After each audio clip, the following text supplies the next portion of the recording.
Ayye ashama akkam jirtu nagaan waaqayyoo isiniif haa baay'atu ani nagaa kooti. Har'a waan haaraa tokkoon gara keessan dhufee jira. Viidiyoo qabachuun natti hin tolle kanaafin meeshaa qofaa waraabaa jira. Kunoo meeshaa yeroo duraa maatii keessan bira isiniif nan qaqqabsiisa jedhee irraa ka'ee jira. Bargit ganna booda nan qaqqabsiisi warra jedhantu jiru ijoolleen isaafaan zimmi jedhee ture. Akkuma argitanii kan ammoo ammaaf naa qaqqabsiisi jettee meeshaa iddoo lamatti ratte mucaanii boodallee meeshaa biraa naa bituu dandeessa naan jette amma isaan kanan bitee fi waan barbaadaniif viidiyoo xinnoo ishirraa isinii fuudha jedheeni mee gatiisaa fi eenyuusaa isiniifaan himaa kun akkuma argitan rakabootiin kuni kanuma duraan argitanii yeroo tokko rakabootii qofa isinii hojjedheen ture. Ifama meeshaan doosana rakkise rakabootii qofa isinii hojjedheen tureyyuu kun ishini meeqa akka fixu asumaan ilaaluu dandeessu. Masqammacaa saafana itoo iddoo masqammacaa ta'e 13 14 fixa jechuudha. Garuu amma 11 turre jira jechuudha. Ilaaluu dandeessu. Iddoo masqammacaan kun ta'e 3 taa'uu danda'a jechuudha. Kanaachi 4 taa'uu danda'a jechuudha. Kanaaf kana shiniin rakabootichi isa kana fakkaata. Kunis shiinoonni immoo yaa namaafis bitti natti fakkaata. Mucayyoonni akkasuma jira. Jookonni kun illee jiru. Jookeen kun xinnoo ishee waddadaa dhufee jira. Xinnoo filannoo waan dhabeefan bifa akkanaa baay'ata kanaafani. Kanaaf amma gatii isaan isinii ibsa jechuudha. Akkuma argitan kunoo as keessa jira.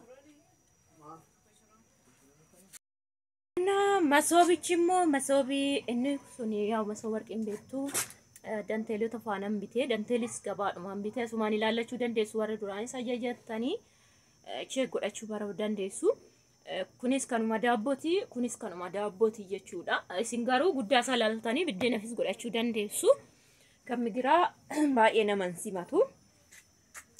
Kanaaf kunillee kan minxaafii eenyu jala buusan shinii jala kuno kana bal'ina isaas agarsiisa. Kana fakkaata. Jijjiirame. Akkasii burcuqqoo kana kan hin bitee jechuudha.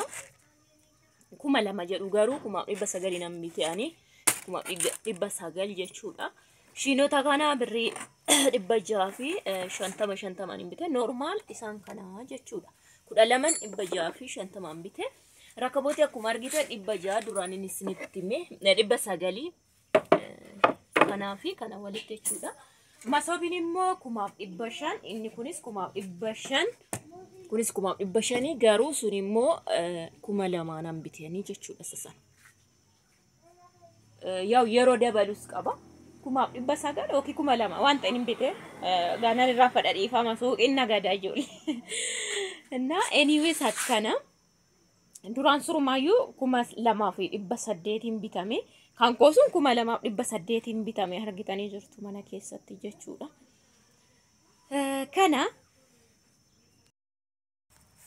Kana hafee isin agarsiise gatiin isaa baay'ee widdiidha. Birrii 1,000 bite kana jechuudha. Xinnaan isaa jira 800 xinnoon baay'ee xinnoon tokko birrii 600 jechuudha.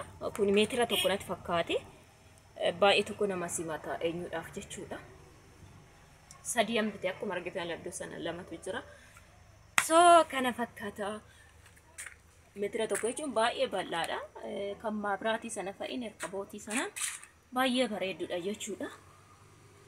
Kana gaafii qabdan immoo na gaafachuu dandeessu. Meeshaan ijoollee biraallee na bira jira garuu ganni yeroo baay'ee xiqqoo karaan naman deemsisu jira warri immoo ayyaana irratti sarpiraayis goota jedhantu jiru waan ta'eef kanaafan itti isiniin jedha. Akkasii viidiyoo koo warri ilaaltan like share gochuu hin dagatina viidiyoon isinitti tolee hin jedha. Yaada gaafii qabdan immoo komentii jala barreessuu hin dagatina. Asumaaniin isiniin jedha. Suuqii kun moddasii maal akka dabalamee amma akkam akka jiru gabaan isinittan himaa jechuudha. Yeroo biraa mata duree biraatiin yaada yoo qabaattan gaafii yoo qabaattan immoo naa barreessaan isiniin jedha asumaanii. warreen gaafii qabdanii danteeliin kuni danteelii gabaadhaan bite jechuudha. Sana zim jedhanii zarzar godhanii kuni garuu baqa manaa likidha. Maaliif booda gadi jiga waan ta'eef hinni kuni bareedduudha jechuudha. Garuu sana zim jedhanii irra jigsanii inni suni garuu kan masoobii warqii gabaatti akkanumatti gurguru garuu mucayyoodha. Barri 50 qofa dabaleefin bareechi xinnoo walitti naa deddeebisin jedhe sila akkas ta'uu qabaayyuu akkasitti naa hojjatte jechuudha. Sahadii sana inni 500 hojjetame inni kun 250 bitame jechuudha. Akkasi yaanni jiru video ko share godha badeen ture anisi sababa wifi akka ta'e hundumti keessanuu beektu filannoo qabdan yookiin immoo sun dogoggora sanaan sirreessi akkasitti deemee yoo jettanis rakkoo hin qabu. Meeshaan bitee asumaan godhadha mannichi bal'aa waan ta'eef akkuma argitanitti jechuudha. Kuni baay'ee tokko namatti tola. Warri kana bitatan hin argatan dhugaa. Amma gabaa kan jiru baay'ee aphii fi diizaayiniin isaa baay'ee nama mararu. Kun amma garuu basma sarvisii isaa kan bichaan 900 biteeyyuu naga dhugaan isiniin jedha jechuudha. Akkuma argitan duraas isin agarsiiseera haaraa miti garuu. 12 ammoo fixuusaa kanas hubachuu dandeessu. Kunoo meeqa akkasirra jiru. Iddoo kana ammoo meeqa teessisuu qabaayyuu. Surumaayyuu 13 14 teessisaa jechuudha. Akkanaan isiniin jedha. Na jajjabeessaa channel koo guddisaa yoo guddate malee dadhabuun koo an fakkeenya kana namnumtu kumni ilaaledha hiikaan qabu. Numtu sharing goone taanaan hiikaan qabu jechuudha. Isuma bichaa dhaggeeffate isa keessaa yookiin nama 2 fayyadama nama 3 garuu fayyadamuu kan qabu yoo isin share gootanidha video ijoollee biraatiif share gootanii akka laalan yoo barbaadan achumaan ajajatu waan ta'eef kanaadha. Masoobichi bargii xammaa fi malee gatii kanaan gonkumaan argamu. Duraanis nama biraati gaafachaan ture yani masoobii daabboo kana nama baay'eetu na ajajate bargii xammas ganaa jechuudha.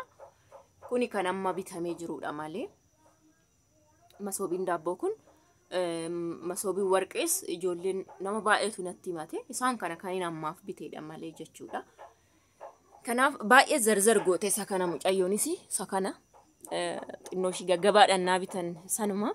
Garuu to zimnyatan sossobdanii yeroo baay'ee isinirraa bitattanii akka sanaatti toon gaafadhe hin bitama. Amma kun baay'ee nama hin simata. Irras baay'ee hin jikne bakka amma naan bareedduudha. Filannoon keessan immoo filannoo keessan bicaadhaan ta'ee adiidhaan ta'ee danteeliin kun anaanatti bareeda garuu jechuudha. Dhugaa amma tokko garuu akka walitti isin dhidhiphisan nan barbaada. Xinnoo shi sararri masoobicha akka mul'anneef jechuudha. Yaa waan ta'e dabaltaniifiti rakkoon qabu maddee jechuudha. Akkasii isiniin jedha hiriyootaaf bittes natti fakkaate 3 bitame firaashiin 3 irkabootiin 3 shiiniin 3 inni kun hiriyootaaf inni kan garuu ofumaashiitii fi meeshaa biraa garuu ganaa booda bitatti kan biifee minaamna booda irra naan jette waan ta'eef isa kana amma qaqqabsiisii naan jettee jirti. Kanaafan isiniin jedha kun ishinii lummuxiidhuma. Normal adiidhuma jechuudha akkuma isa sanaati. Kunis akkasuma burcuqichi immoo kan argitanii jirtu.